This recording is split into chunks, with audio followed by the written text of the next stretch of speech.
नमस्ते।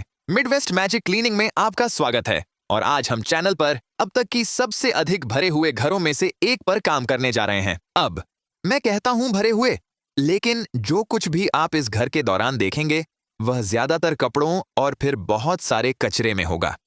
और हम यह पता लगाएंगे कि ऐसा कैसे होता है, कितना समय लगता है और इस डिसऑर्डर के पीछे के कारणों को जानेंगे। लेकिन पहले हमें कुछ नोट्स पर ध्यान देना होगा।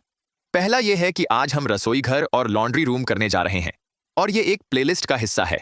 पहला वीडियो जो हमने किया उसमें हमने लिविंग रूम और हॉलवे पर ध्यान केंद्रित किया। उसका एक कारण यह है कि अगर मैं इसे एक विशाल वीडियो में करता तो यह 4 घंटे लंबा हो जाता। और भले ही ज्यादातर लोग मुझे बताएंगे कि हम 4 घंटे लंबे वीडियो का आनंद लेंगे, मैं वर्तमान में ऑटिस्टिक बर्नआउट से गुजर रहा हूं। अगर आप नहीं जानते कि यह क्या है तो गूगल कर लीजिए, क्योंकि यह थोड़ा रोचक है। यह डिप्रेशन की तरह है, लेकिन ऑटिस्टिक बर्नआउट के कारण थोड़े अलग होते हैं और इसका इलाज भी डिप्रेशन के इलाज से बहुत अलग होता है। तो पूरी ईमानदारी से कहूं तो मुझे थोड़े से ब्रेक की जरूरत है और इसे एक विशाल वीडियो की जगह 3 अलग-अलग वीडियो में करना वास्तव में मेरी मदद करता है। तो चलिए इस घर की बैक स्टोरी की बात करते हैं। लगभग 4 वर्षों से इस घर में कोई प्रवेश नहीं हुआ है। निवासी गंभीर, बहुत गंभीर एडीएचडी से लेकर मध्यम ऑटिज्म तक की समस्याओं का सामना कर रहे हैं। मुझे यकीन है कि इस घर में कुछ पीटीएसडी भी हो रहा है और मुझे पता है कि यह एक व्यक्ति की समस्या नहीं है, यह कई व्यक्तियों की कठिनाई है। मैंने पहले वीडियो में यह बताया था कि जब आप कचरे के ढेर और यहां तक कि अच्छे सामान के ढेर में जाते हैं जो फर्श पर जमा हो गए हैं, तो जब आप ढेर की गहराई में आते हैं तो आपको पता चलता है कि क्या हुआ। तो यह लगभग भूविज्ञान की खुदाई की तरह है। आप लगभग उल्टे क्रम में जाते हैं, इसीलिए ढेर की शुरुआत सबसे नीचे से होती है और फिर समय के साथ ऊपर चढ़ता है। इसी तरह आप बता सकते हैं कि ये गंदगियां कैसे शुरू हुई। तो इन ढेरों के सबसे नीचे घर में सारा सामान, यह सिर्फ फर्श पर गिराए गए कपड़ों से शुरू होता है। फिर समय के साथ अधिक कपड़े ढेर हो जाते हैं और उसके बाद कचरा आता है, क्योंकि जब आप एडीएचडी और ऑटिज्म से निपटते हैं तो जैसे जैसे एक ढेर बढ़ता है आप अलग अलग चीजों को देखना बंद कर देते हैं और इसे एक विशाल अस्तित्व के रूप में देखना शुरू कर देते हैं। विशेष रूप से जब आप ऑटिज्म की बात करते हैं, विशेष रूप से मध्यम से गंभीर ऑटिज्म की, तो आप फर्श को एक फर्श के रूप में देखना बंद कर देते हैं और सिर्फ सामान का ढेर ही देखते हैं और वहीं पर कचरा जाता है, क्योंकि यह पहले से ही कचरे में छिपा रहता है। आप कचरा डालने की सोच नहीं रखते क्योंकि आपके सामने एक बड़ा कचरे का ढेर है। यह कोई बड़ी बात नहीं है कि आप अपने कचरे को अन्य कचरे के ऊपर डालें, यही तो इसकी जगह है। वर्षों के इस तरह होने के दौरान आपको इसकी इतनी आदत हो जाती है कि यही आपके घर का तरीका है। मेरा मतलब है, आप जानते हैं कि कुछ गलत है, आप जानते हैं कि यह सामान्य नहीं है, लेकिन आप इससे जीना सीखते हैं, उसी तरह जैसे आप बुरी पीठ के साथ जीना सीखते हैं।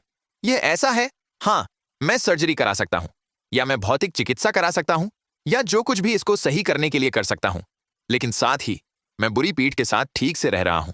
बस मुझे सावधान रहना होगा। इसी तरह एक ऐसे घर में जब आप मानसिक बीमारी के इस स्तर पर निपट रहे होते हैं तो आप बस घर के भीतर जीने का तरीका सीख लेते हैं और यह ऐसा होता है, ठीक है, मैं इसे साफ कर सकता हूं या मैं सामान के ऊपर पैर डालकर सही से चल सकता हूं। और यही यहां हुआ है। आपको एक ढेर मिलता है जो इतना बड़ा हो जाता है कि जब तक आपको यह एहसास होता है कि यह एक आपातकालीन स्थिति है और इसे सिर से पैर तक साफ करने की जरूरत है, तब तक यह इतना भारी हो जाता है कि अगर आप इसे जीवन यापन के लिए नहीं करते हैं या इसे नियमित रूप से नहीं करते हैं तो यह एक ही व्यक्ति या यहां तक कि एक छोटे समूह के लिए असंभव हो जाता है। हमारे पास 40 यार्ड का डंपस्टर था और इसे पूरी तरह से भर दिया गया था और यह ज्यादातर लिविंग रूम और किचन से निकला। वैसे इससे पहले कि मैं भूल जाऊं, अगली सप्ताह आप देखेंगे कि 2 बेडरूम और 2 बाथरूम परिवर्तित हो रहे हैं और वे आपकी सोच को चौंका देंगे। वे सीधे आपकी सोच को देखेंगे और सीधे आपकी सोच को चौंका देंगे और यह चौंका देने वाला होगा। मैं चीजों को उत्साहित करने में अच्छा नहीं हूं, लेकिन यह सुंदर हो जाएगा। बस अगली सप्ताह वीडियो देखें जो मैं कहना चाहता हूं, क्योंकि यह अच्छा है।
तो यह घर इतना बुरा हो गया था कि अंततः उन्होंने इसको 6 डीडीएच दिया। वे इससे निपट नहीं सकते थे। वहां प्लम्बिंग की समस्याएं थीं, जिन्हें प्लम्बर सीधे पाइप्स तक नहीं पहुंच सकते थे ताकि उन्हें वास्तव में ठीक कर सकें, क्योंकि गंदगी इतनी बड़ी थी। लेकिन इसके अलावा यदि वे प्लम्बिंग तक पहुंच भी सकते थे उसे ठीक करने के लिए, तो निवासी इतने शर्मिंदा थे कि वे किसी को अंदर नहीं आने देना चाहते थे। और यह सही में आम समस्या है जिसका हमें सामना करना पड़ता है। यहाँ तक कि मुझे इसे साफ करने के लिए अंदर आने देने में, यह जानते हुए कि मैं YouTube पर क्या करता हूँ और मैं जीवनयापन के लिए क्या कर रहा हूँ, इस विशेष मालिक को ठीक है मैंने काफी सहा। क्या आप कृपया मेरी मदद कर सकते हैं? कहने में लगभग 1 साल लग गया और मुझे खुशी है कि उसने ऐसा किया, क्योंकि बहुत से लोग कभी मदद नहीं मांगेंगे क्योंकि वे यहाँ तक कि जो कुछ हो रहा है उससे बहुत शर्मिंदा होते हैं। वे शर्मिंदगी से बचने के लिए और समस्या को कभी ठीक नहीं कराने के लिए सह सकते हैं, बजाय इसके कि वे शर्मिंदा हों और समस्या सुलझ जाए। और अगर आप भी इसी तरह की स्थिति में हैं और आप जानते हैं कबाड़ और मलबे और कवक में दबे हुए हैं, इस घर में काली कवक की बहुत बुरी समस्या थी। मेरा सुझाव है कि मदद के लिए किसी से संपर्क करें, भले ही ऐसा करना आपको बहुत भयानक लगे। मदद मांगना कमजोरी नहीं है, यह एक ताकत है और शर्मिंदा होना पूरी तरह सामान्य है। अगर आपको मदद मांगने में या किसी के सामने इस हालत में घर को देखने में शर्मिंदगी हो रही है, जैसे कि इसका मतलब है कि आप सामान्य हैं, आप एक इंसान हैं। अपने आप को शर्मिंदगी महसूस करने दें, अपने आप को वे नकारात्मक भावनाएं महसूस करने दें, क्योंकि ऐसा करने का मतलब है कि आप सही दिशा में कदम उठा रहे हैं।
अब यह घर एक अत्यंत दुर्लभ परिस्थिति थी, जहां मालिक हमें पूरी अनुमति दे रही थी कि हम स्लेट को साफ कर सकते हैं और जो कुछ भी हमें फेंकने की जरूरत है उसे फेंक सकते हैं।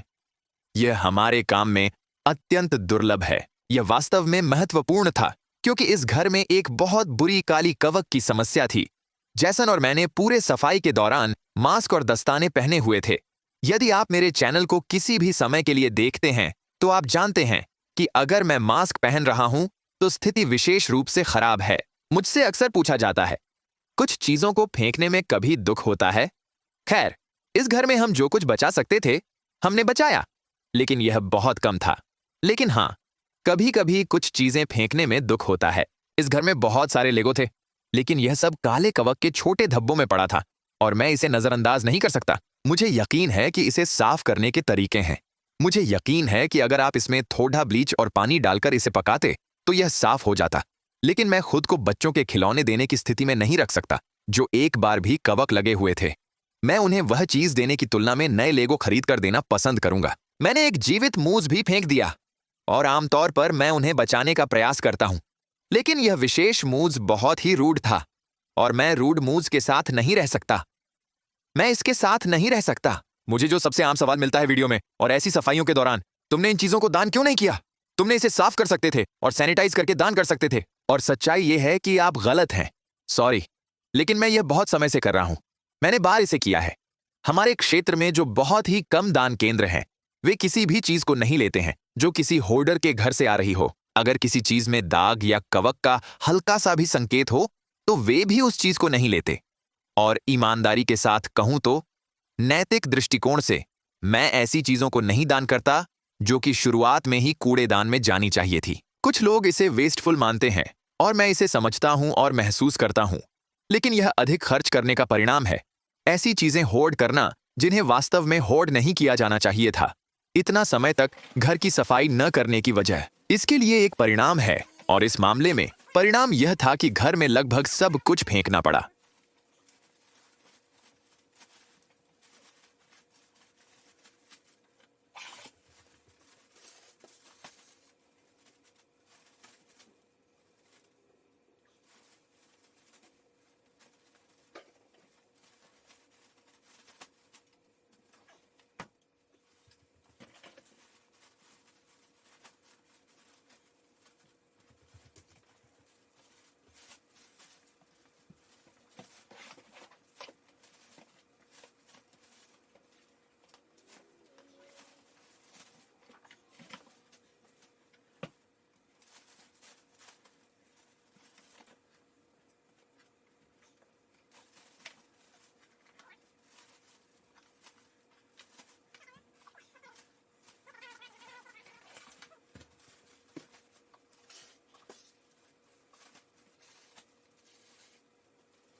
अब मैं इस बारे में बहुत अधिक बात नहीं करता, या शायद कभी भी चैनल पर नहीं, लेकिन जब भी मैं ऐसे घर करता हूं और एक 40 यार्ड के डंपस्टर को भरना पड़ता है, पहले तो मेरे क्षेत्र में एक 40 यार्ड के लिए $800 खर्च होते हैं।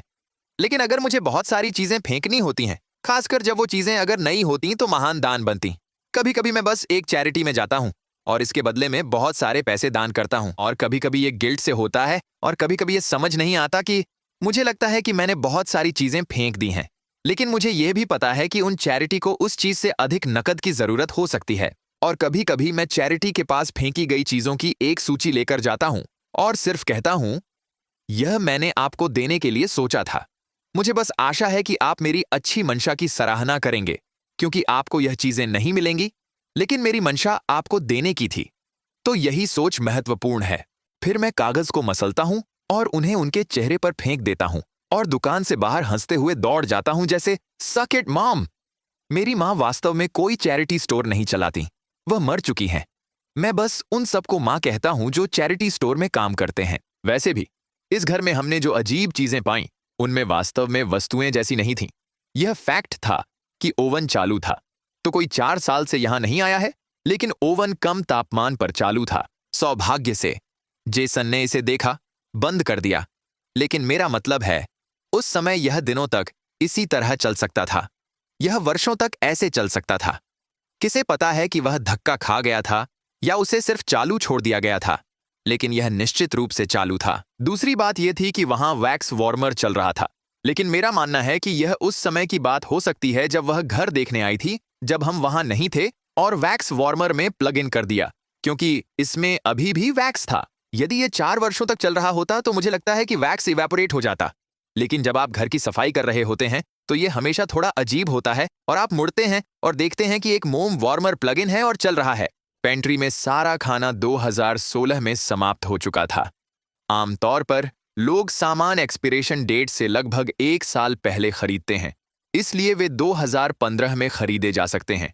इसलिए इससे अधिकांश भोजन लगभग 9 साल पुराना बन जाता। और फिर जब मैं लॉन्ड्री रूम करता हूं तो वॉशर और ड्रायर के बीच देखता हूं, क्योंकि मैं वहां से जो चीजें निकालूंगा वे केवल ड्रायर लिंट होंगी। इसे वहां बहुत लंबे समय से भरा और दबाया गया है और यह बस एक बड़ा विशाल ड्रायर लिंट का ब्लॉक था, लेकिन यह कुछ ही मिनटों में यहां आ रहा होगा। तो धैर्य रखें भाई। हालांकि हम लगभग कचरा साफ कर चुके हैं और यह किसी भी घर के लिए पहला कदम होता है। पहले हमें कचरा निकालना होता है, फिर दूसरा कदम यह होगा कि सभी गंदे सतहों को क्लीनर के साथ भिगो दें और फिर हम इसे सामान्य घर की तरह साफ करें। अंतर यह होगा कि इस घर के फर्श पर ढेर इतने लंबे समय से बैठे हैं कि कागज फर्श से चिपक जाते हैं और उन्हें उठाने का तरीका यह है कि हम इसे पंप स्प्रेयर के साथ लाइसोल से भिगो दें। हम इसे लगभग, मुझे नहीं पता, कहीं भी 30 सेकंड से 10 मिनट तक सेट होने देते हैं। इस पर निर्भर करता है कि यह कितना खराब है और फिर हम इसे फर्श से खुरचने के लिए पेंट स्क्रैपर का उपयोग करते हैं। फिर एक बार जब हम सारी चीजें फर्श से उतार लेते हैं तब हम सिर्फ हर रोज के मॉप का उपयोग कर सकते हैं। हमने इस स्थिति में बोना का उपयोग किया क्योंकि यह आसान था, लेकिन लाइसोल पर्याप्त है किसी भी कीटाणु को मारने के लिए, इसलिए हमें फर्श को बहुत भारी सैनिटाइज करने की चिंता नहीं करनी पड़ी।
तो मुझे उस प्रश्न का उत्तर देने दें जो मुझे इनमें से हर वीडियो पर मिलता है।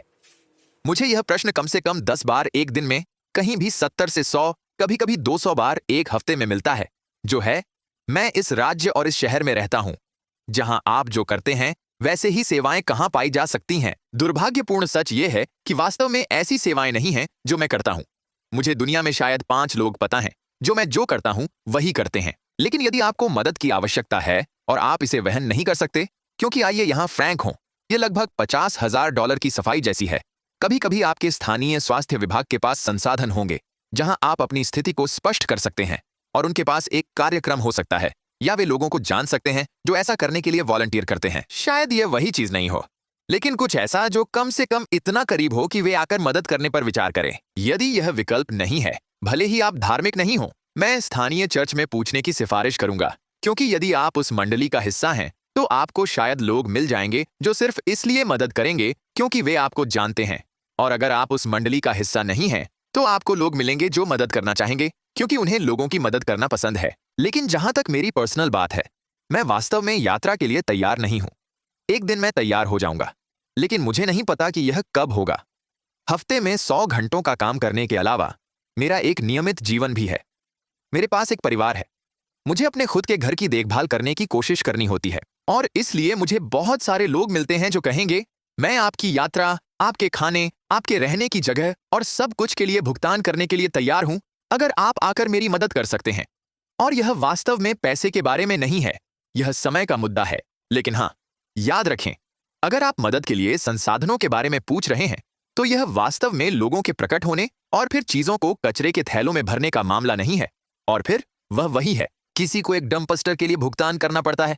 और जो सबसे सस्ती मैंने अपने क्षेत्र के लिए पाया है, जिसे आप जानते हैं, फिर से 40 यार्ड्स, वह $800 है। पहले भी मुझे $1400 तक का भुगतान करना पड़ा क्योंकि उपलब्धता नहीं थी। और फिर आप 200 कचरे के थैलों की लागत की बात कर रहे हैं।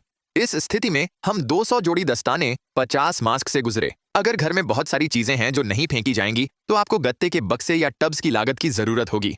फिर जब सब कुछ उठा लिया और व्यवस्थित कर लिया गया तो आप सफाई की आपूर्ति की लागत और उन्हें पोंछने और कीटाणु रहित करने में लगने वाले भारी समय की बात कर रहे हैं। फिर यात्रा लागत, आप रुक नहीं सकते, घर जाकर खा नहीं सकते, इसलिए आप फास्ट फूड रेस्तरां में खा रहे हैं। और फिर आपके घर में भटक आए जंगली मूस को पकड़ने और छोड़ने की लागत केवल $600 है, और वह सिर्फ एक औसत पुरुष मूस के लिए है।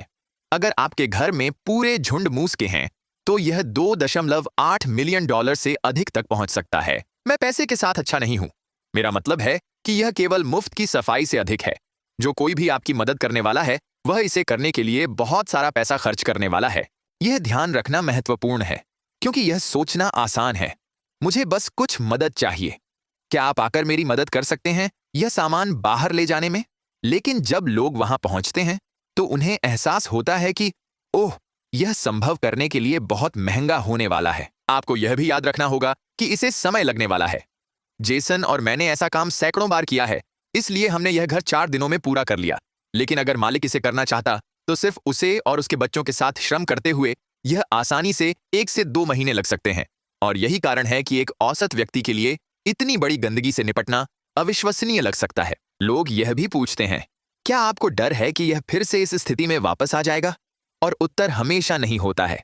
यदि हम उन्हें उस घर में शांतिपूर्ण और स्पष्टता के कुछ हफ्ते प्रदान कर सकते हैं तो मेरे लिए यह प्रयास के लायक है। सच्चाई यह है कि इन अधिकांश मामलों में यह वापस उसी स्थिति में आ जाएगा, भले ही यह उतना चरम न हो, क्योंकि लोगों के रिलैप्स होने का प्रतिशत शराब के रिलैप्स होने वालों जितना ही होता है।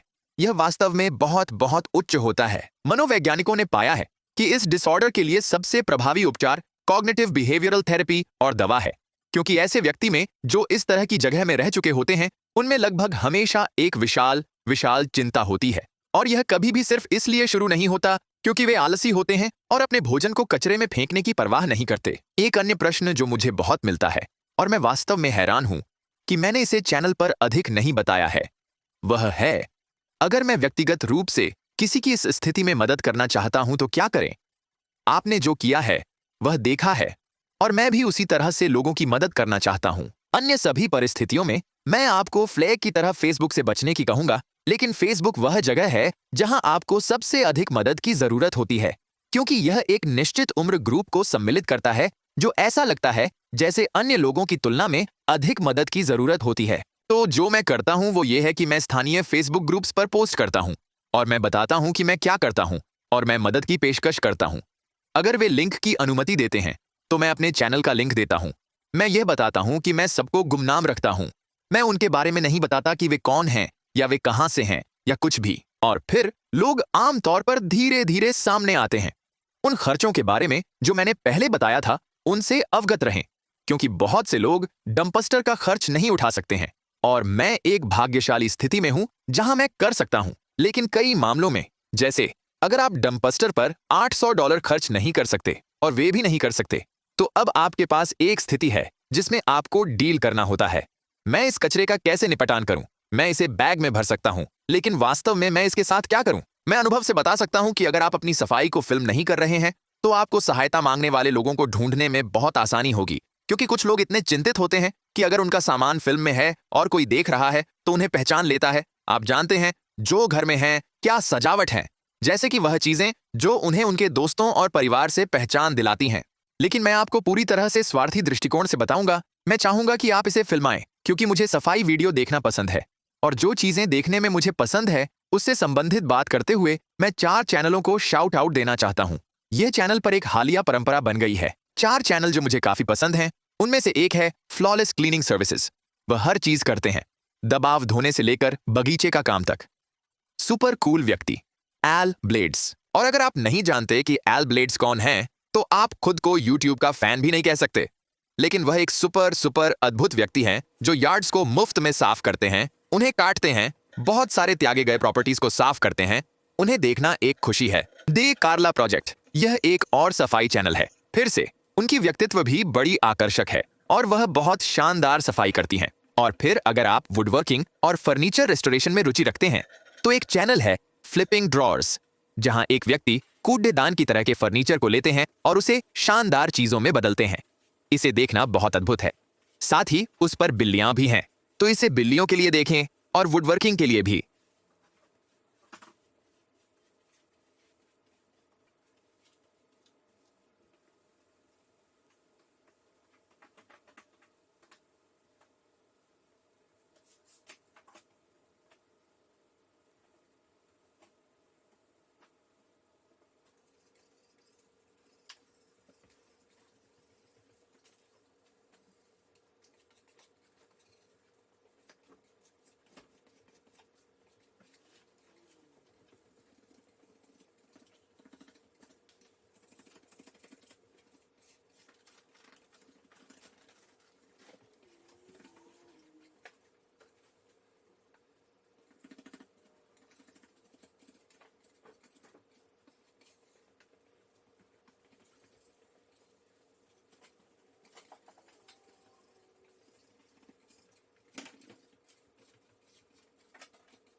फिर से इस श्रृंखला का अगला वीडियो अगले सप्ताह आएगा और वे सभी एक प्लेलिस्ट में होंगे और आप इस घर को पूरी तरह से संरचना से सजावट तक देख पाएंगे।